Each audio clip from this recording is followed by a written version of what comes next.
Je remercie la mairie du 2e qui nous a donné la salle, parce que c'est important, ça s'appelle la solidarité internationale, et nous on s'inscrit vraiment dans cette ligne. C'est pas toujours facile parce que le nationalisme algérien il est vraiment dans le bulle rachidien. On se bat pour qu'on sorte de ça et qu'on s'inscrit vraiment dans une politique internationaliste, mais dans une politique de solidarité avec tous les peuples. Voilà, donc je donne la parole, monsieur le maire s'est excusé, il n'est pas là, bien sûr elle fait partie de beaucoup de gens qui sont en vacances. Et donc Annie, alors la mère, je dis la mère, mais non, elle s'appelle Ahmar, donc si je dis la mère ça va faire confusion, elle s'appelle Ahmar, c'est rouge, qui a bien voulu venir, non seulement parce qu'elle représente la mairie, mais parce qu'elle va vous dire qu'elle est concernée par le Au nom du maire, je voulais vous accueillir et vous dire bienvenue. Donc vous êtes les bienvenus dans une salle municipale. Et c'est vrai, quand on nous l'a demandé, on a tout de suite dit oui. J'ai dit oui avant de demander au maire parce que je savais que de toute façon il allait dire oui. Donc il n'y avait pas de problème. Ma première question a été de dire, moi je vous dis oui parce que je ne savais pas qui allait venir, s'il y a des femmes sur la tribune et à la tribune, parce que des réunions publiques avec que des hommes à la tribune, c'est non et c'est pas possible. Donc voilà. Donc voilà, donc je voulais vous accueillir pour le maire et puis aussi en mon nom personnel, puisque vous avez entendu mon nom, ce qui veut dire c'est le rouge en arabe, puisque mon père était algérien. Et donc je suis notamment très émue, en fait, par ce qui se passe en Algérie, par voir ces mouvements pacifistes, ces jeunes, ces femmes, comme au Soudan aussi, beaucoup de femmes, et ça c'est vraiment super. Donc voilà, et c'est vrai quand tu disais internationaliste, et ben oui, nous en tant qu'écologistes, on est pour la paix, on est pour la fraternité et on est pour le développement durable, et le développement durable de la paix. Et je pense que là, le peuple algérien est en train de nous montrer ce qui est possible de faire, et j'espère et de tout cœur qu'on va vers quelque chose de durable et une vraie démocratie. En tout cas, nous, en tant qu'écolo et en tant que mairie du 2e, on est là pour vous accompagner si besoin et tant qu'il faudra. On l'a fait pour la Tunisie, on l'a fait pour d'autres pays, puisqu'il y a des copains de la FCCR qui sont là et ils savent qu'à chaque fois qu'il y a des révolutions, nous, en France, on est là avec eux et avec elles. Voilà, bonne soirée. Donc juste avant de passer, je ne sais pas si tout le monde a le programme, normalement vous avez reçu l'appel, il y a le programme, mais bon, on peut oublier. Donc la première partie, là tout de suite on va passer un petit moment de poésie avec notre camarade Rima Amour qui fait partie de l'ACTA, accompagné d'un camarade Cassie. Ensuite on va passer, on devait faire du direct avec l'Algérie, mais comme aujourd'hui c'est vendredi, et c'est juste ça passe pas, parce qu'il y a partout des camions, etc. Et tout le monde est branché, donc du coup on a préféré prendre nos précautions pour les enregistrer auparavant, donc voilà. Et on a la chance, comme on est la passerelle avec l'Algérie, chaque fois qu'il y a un Algérien qui est de passage, on le chope, et on a notre ami Ferras, qui fait partie du collectif Citoyens d'Oran, qui est avec nous, qui nous a fait le plaisir d'être là. Donc on passe ce petit moment musical, politique, et après on passe aux paroles, et je te donnerai la parole, Ferras, si tu veux bien.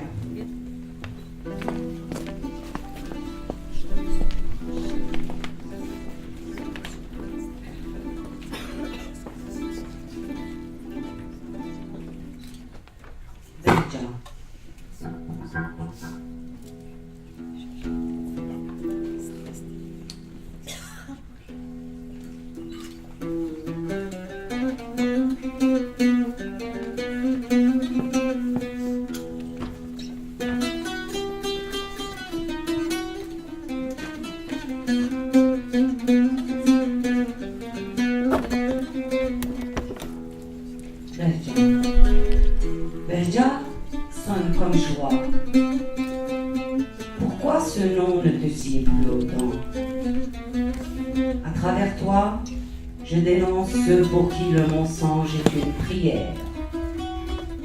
Ils sont vent en tremblant allumer des cierges à l'autel de l'imposture, avec une telle ferveur que Notre-Dame d'Afrique en pleure.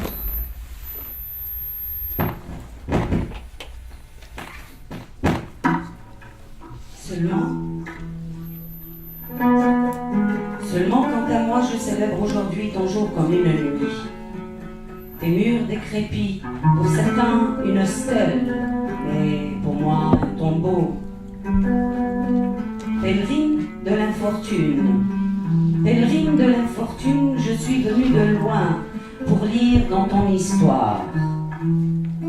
Qu'as-tu vu de moi? Qu'as-tu vu de moi si tu n'as jamais vu mes larmes, des larmes ruisselantes à travers tes ruelles et tes murs délabrés? Ingratitude de l'homme. À chaque maison qui tombe, s'affaisse en même temps une part de leur vie. La mer, dans sa gourmandise infinie, gardera-t-elle enfin une pierre témoin de l'insouciance? Pourtant, nombreux ils sont à dire que jadis tu fus belle, belle à ensorceler jusqu'à la postérité.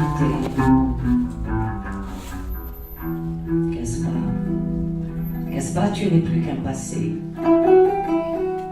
qui nous dit aujourd'hui que demain le pèlerin devra d'abord plonger dans la Méditerranée pour voir ce que je vois dans mes lamentations. Je souhaite avoir tort. Je souhaite avoir tort et être une colombe au lieu d'être là, oiseau noir et porteur de mauvais augure.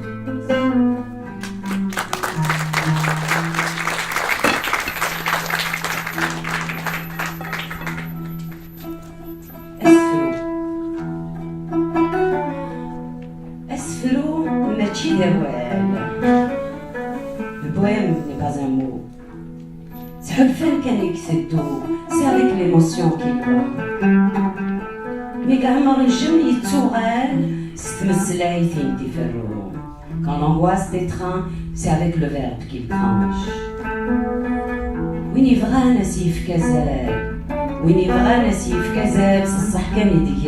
Celui qui veut valoriser l'inégalité.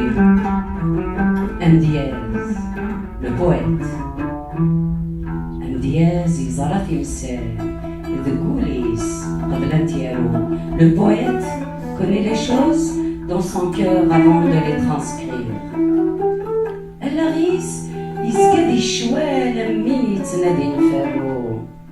Sa tête est en perpétuelle ébullition, comme quelqu'un qui cherche la paix.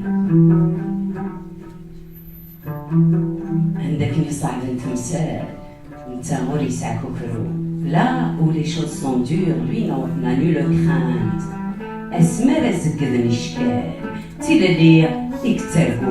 Et quand on en serre les chiens davantage, lui rêve de liberté.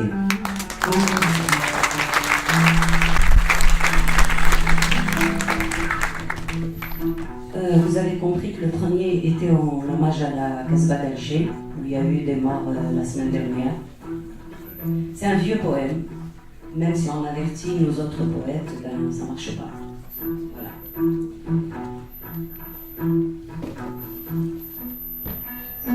Le printemps des insoumis.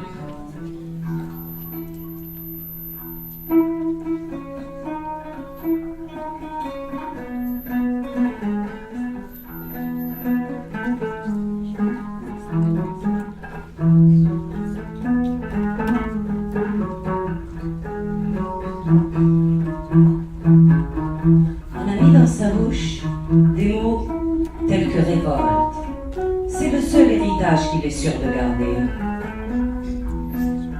Quand les fleurs au printemps lâcheront leur parfum, son cœur s'ouvrira pour s'aimer de plus belle, pas pour la bien-aimée, mais pour la mère patrie. Quand on fauchera les blés, absent de sa prairie, il subira le soleil sans connaître la paix.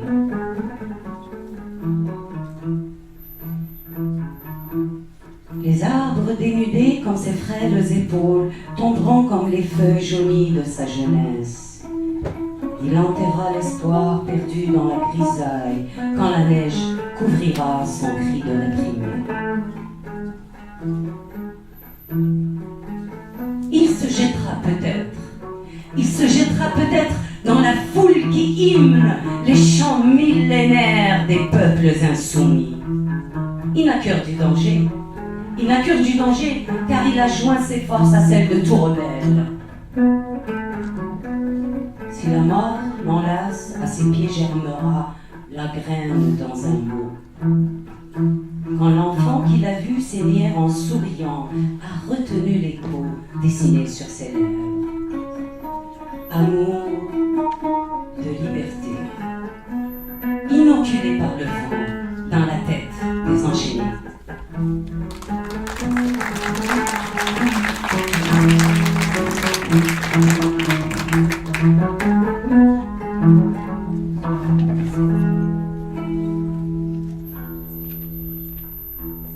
Impasse.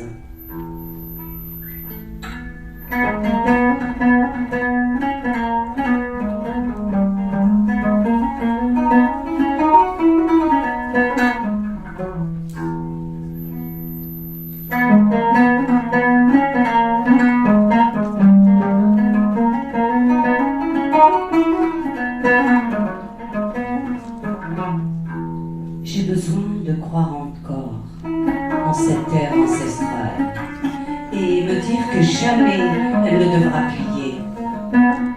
J'ai besoin de me dire, encore une fois, ces enfants affranchis feront briller de mille feux les joies de la liberté.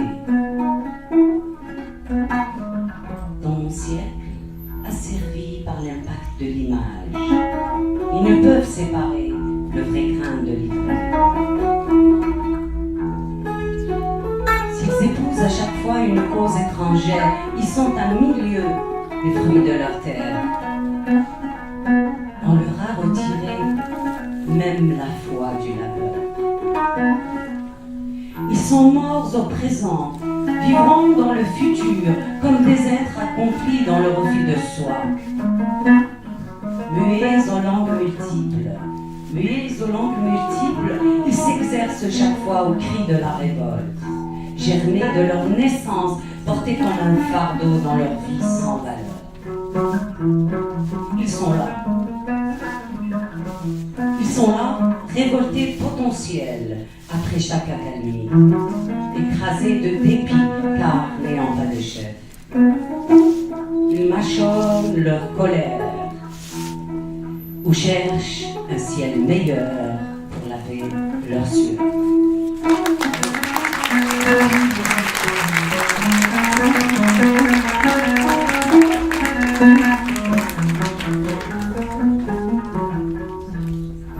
Merci Lonaskati.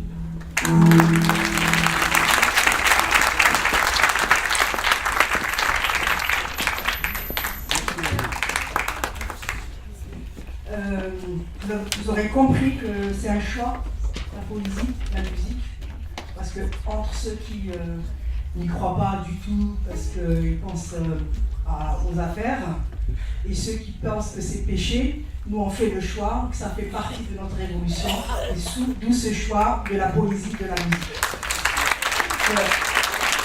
On va juste, si c'est pré-lancer les interventions qu'on a fait entre hier et ce matin. Donc, je pense que la première intervention, c'est Tim Hinen-Kassi, la présidente de Felwa Consumer. Là aussi, vous allez voir, mais je ne reparlerai plus, le choix, ça a été la présidente d'une association de femmes, un syndicat autonome, et il y avait le mouvement Rage, évidemment, de la jeunesse. Malheureusement, techniquement, ça n'a pas donné grand-chose, mais il y a parmi nous des amis de Rage qui probablement interviendront dans le débat. Et évidemment, la société civile, nous avons choisi des camarades du sud de l'Algérie, des chômeurs du collectif de Rila. Pour nous, c'est tout ce peuple auquel on croit vraiment. Et c'est pas en Gaïd Salah qu'on croit, mais en ces amis qui vont changer la société. Voilà, tu peux lancer.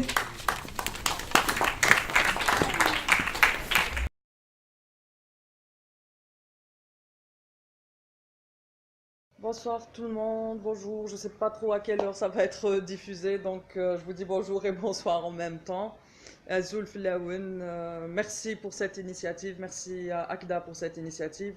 Il est important pour nous que ce genre d'initiative se multiplie, parce que qu'on le dise, il y a un énorme tabou quant aux relations que les Algériens ont avec les Algériens qui sont ailleurs. Donc ce genre d'initiative nous permet de nous parler à cœur ouvert et de détruire cette frontière et de revenir à l'essentiel, notre patrie et notre unité nationale. Donc merci pour cette initiative, merci.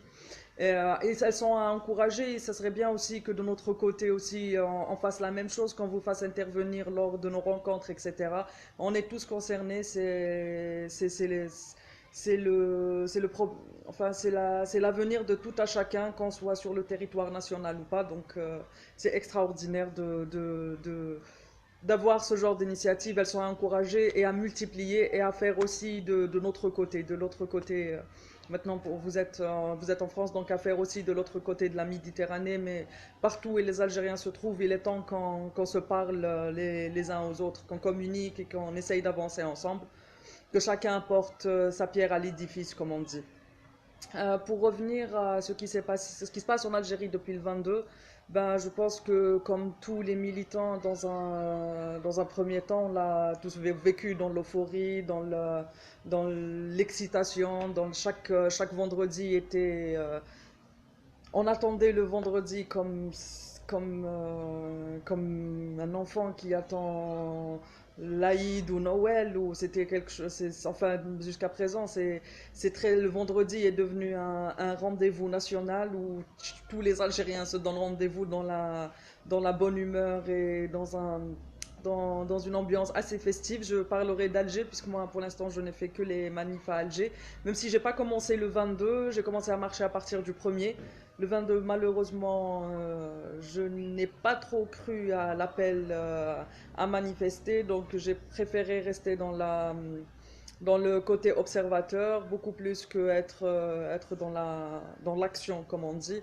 Et malheureusement, nous, les associations aussi, ce jour-là, quand on a vu les appels, on s'est pas trop concerté, on s'est pas trop vu, donc on a commencé à réellement prendre conscience de ce qui se passait, comme tout Algérien, je crois, à partir du 22 au soir, après la fin de la manifestation. Donc, pour revenir juste au 22, voilà ce qui s'est passé pour ma part le 22. Mais à partir du 1er, je suis sorti, marcher comme le reste des Algériens, et je me suis rendu compte.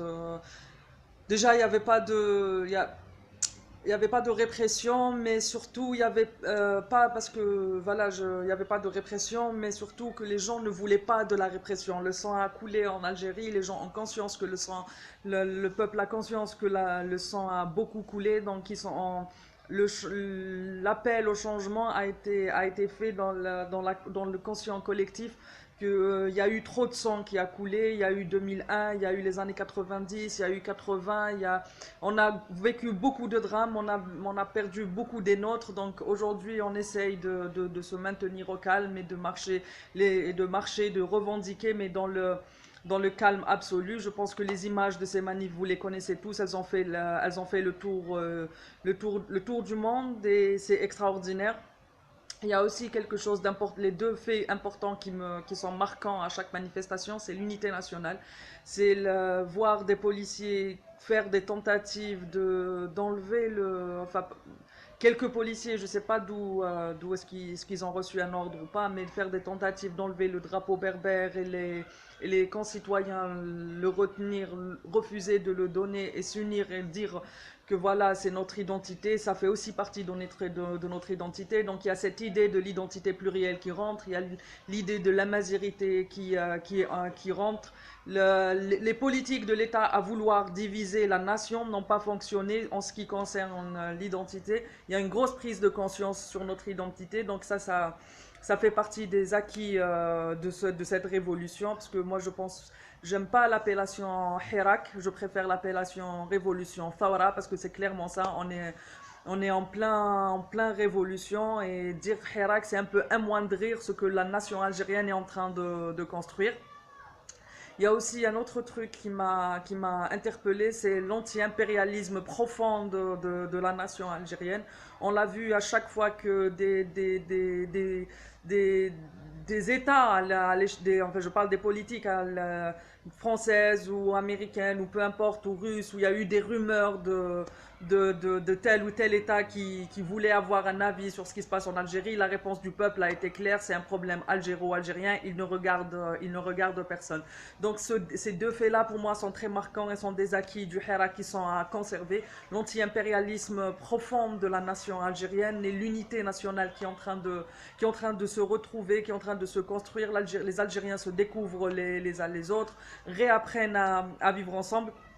Mais il y a aussi un autre acquis qui est très important à mon sens, c'est l'espace public. Il y a aujourd'hui, dans le conscient collectif et dans le subconscient collectif, la rue nous appartient et c'est un espace d'expression qui nous appartient. Et c'est de là que vient la volonté de ne pas casser, la volonté de rester pacifiste, etc.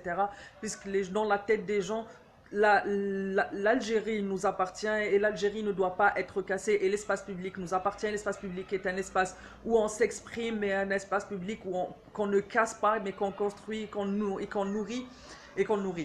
Voilà, en gros, ce qui est en train de se passer chaque vendredi dans la rue. Après, il y a toute la semaine, bien sûr, pendant la semaine, il y a les syndicats, toutes ces informations, j'imagine que vous les avez. Maintenant, le rôle des associations, on essaye de jouer pleinement notre rôle, qui est le rôle de médiateur et de mobilisateur. Donc on essaye tant bien que force, tant bien que mal, de le maintenir, de jouer ce rôle de médiateur et en discutant avec les gens, en organisant des forums publics, en organisant des rencontres artistiques, etc.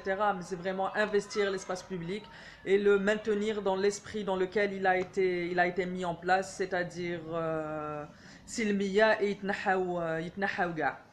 Après, pour les perspectives des Hirak, ces derniers temps, la guerre des clans est en plein...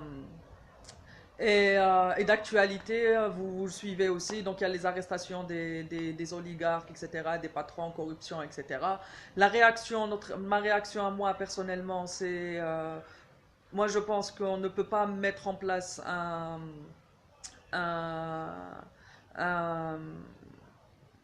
une opération main propre sans transition. Maintenant on est clairement dans la continuité. La guerre des clans, elle est enclenchée, tout le monde essaye de se protéger, notamment Gaïd Saleh qui veut à tout prix sortir par la grande porte. Moi je maintiens mes positions, c'est une guerre de clans et nous en tant que citoyens et moi en tant que militante, il n'y a pas d'opération main propre sans la transition du peuple, la transition qu'on mènera nous par notre volonté. Par contre, en ce qui concerne les perspectives, je pense qu'à ce stade, la rue commence à mûrir et la rue justement commence à donner ses choix. Il n'y a pas encore de leader et tant mieux parce que moi personnellement je suis contre on ne devient pas avant-gardiste quand on a 40 millions d'Algériens quand on a 20 millions, 40 millions d'Algériens dans la rue. L'avant-garde se construit avant, mais l'avant-garde au sens traditionnel. Mais au jour d'aujourd'hui, la rue commence à reconnaître, la rue commence à mûrir et la rue commence à avoir des perspectives. Et il y a deux perspectives, bien sûr, qui sont en train de s'élancer, de sortir en plein, on va dire d'être les deux idées principales de la suite, ceux qui sont pour les élections présidentielles directement. mais pas celle proposée par Ben Saleh, plutôt choisir des gens qui feront le consensus, qui vont organiser des élections, ou toujours dans le même sillage, c'est aller vers une constituante et gérer les affaires courantes de l'État pendant que la constituante travaille. Moi je suis pour la constituante, d'ailleurs avec un groupe d'amis et d'amis militants, ou que ce soit côté associatif ou des gens qui se sont mis à militer au sens propre du mot, qu'avec ce Hirak, on est en train de travailler pour que l'idée de la constituante, soit la solution. Et pourquoi est-ce que je veux que ce soit pourquoi est-ce que moi j'opte pour l'option constituante, puisque aller directement vers des élections présidentielles, c'est le roi est mort, vive le roi, un autre zaïm à la tête de l'État. On a connu plus de 50 ans de zaïmisme, ça nous a conduit à rien. On a connu plus de 50 ans de zaïmisme, chaque fois ça a donné la même chose, à chaque fois ça a été de la corruption, à chaque fois ça a été les droits socio-économiques des gens qui sont bafoués, les droits élémentaires des gens qui sont bafoués. Aller vers la constituante, c'est permettre aux gens déjà de parler sur les sujets qui fâchent, sur les sujets dont on ne veut pas parler, la séparation du religieux de l'État, la situation, la place des femmes dans l'espace public, la place des femmes dans le politique, dans la vie du quotidien, l'abolition du code de la famille. C'est vraiment arriver à parler de tous ces sujets qui fâchent dans la sérénité, mais pouvoir trouver des solutions politiques au-delà de la politique de l'autruche, parce que même les plus démocrates qui aujourd'hui veulent aller vers des élections présidentielles ne parlent pas de ces sujets qui fâchent. Pour eux, être président, c'est juste gérer l'économie de sorte à arranger un maximum de monde, et en oubliant les plus démunis mais la constituante va justement permettre de donner la voix à un maximum de gens et de parler des véritables problèmes, pas des véritables problèmes, des véritables solutions, et trouver et aller ensemble vers une nation, vers la construction d'une nation, et ça nous permettra de ne pas nous précipiter justement. Voilà ce que j'ai à dire en gros. Le temps ne me permet pas d'en dire, de m'étaler. J'ai essayé d'être brève. Et s'il y a quelque chose à retenir de ce qui se passe en ce moment, c'est l'unité nationale, la réappropriation de l'espace public et l'anti-impérialisme imprégné dans chaque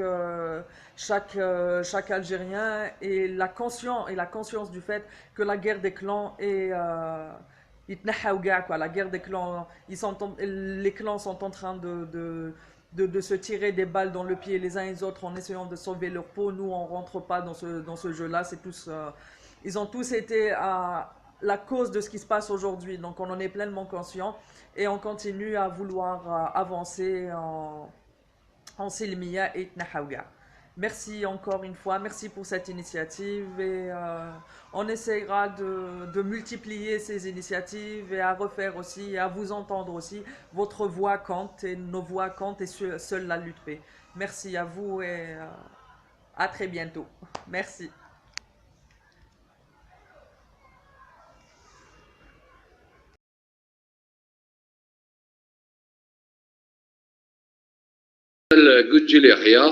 Je suis militant syndicaliste d'ICLA, militant du mouvement associatif, donc j'ai commencé le militantisme il y a plusieurs années de ça en arrière.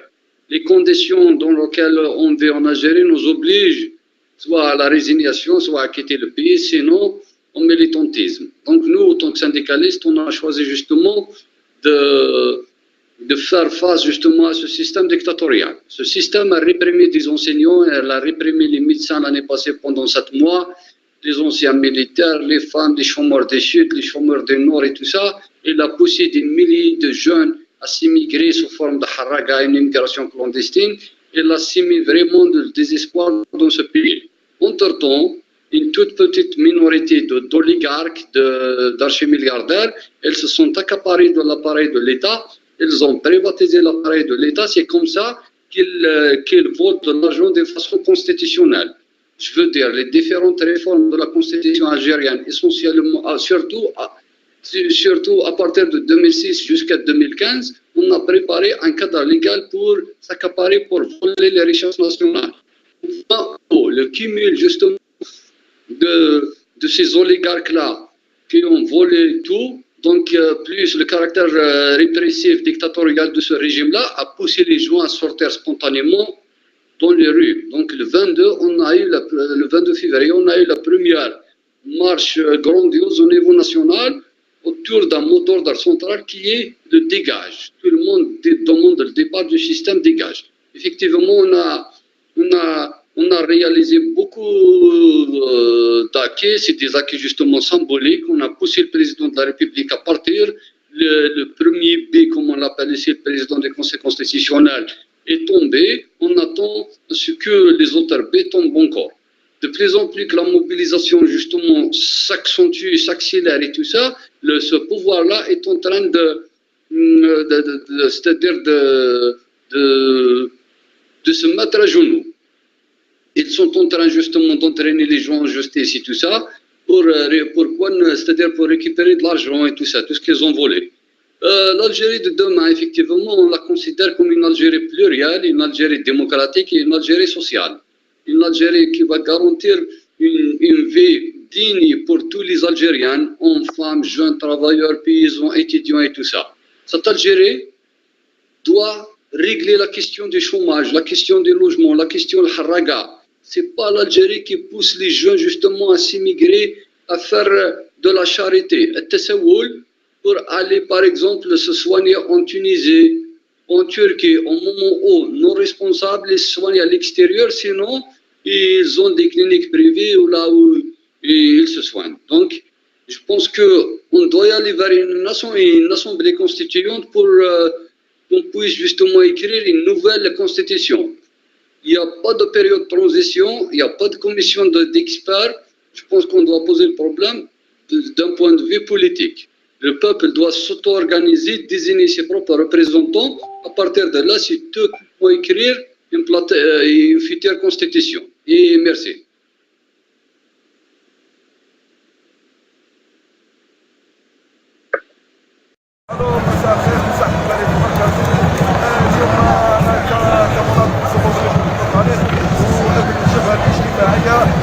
اليوم رانا لبينا نداء الجمعة العاشرة التظاهرة هذه الجمعة العاشرة تحت مطلب واحد هو مجلس تأسيسي السيد تم تقديم كل السلطات وكل القرارات.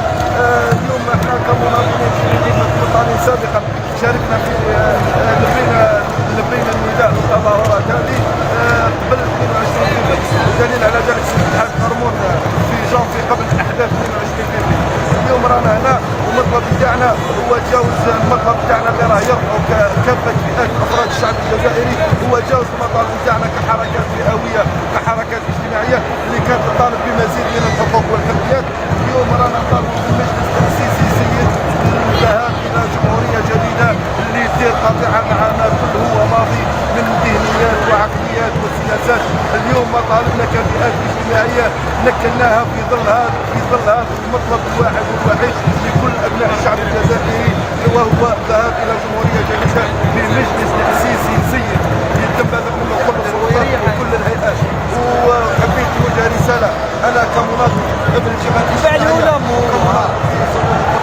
حبيت نوجه رساله للسلطه الفعليه في البلاد اليوم المتمثله في قائد الاركان المتمثله في البيتسر، نقول له باللي القرارات الاخيره لقيادات الاركان واعازاته للتحريك وللقضاء المدني هو والقرارات الاخيره اللي صدرت هو انحراف خطير للمؤسسه العسكريه على مهامها الدستوريه.